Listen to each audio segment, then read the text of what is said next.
Have you ever heard about maca and why it's called a superfood or a sacred plant?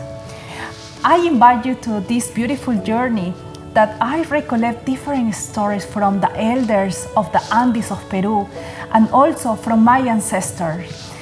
We want to share with you why maca is medicinal, all the benefits, the connection, the sacredness of this plant, how it's deeply connected with Pachamama, and also how we can respect all the ancestral knowledge and preserve all this beautiful tradition from my people in Peru.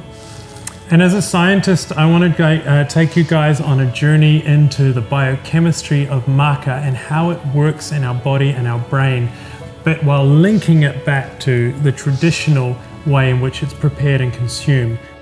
We want to share with you and unlock some of these beautiful secrets from our scientific studies where we understand the way in which the traditional people prepared the root, how it works in our brain, and most importantly, how you can use it as a therapeutic to treat a range of different health conditions.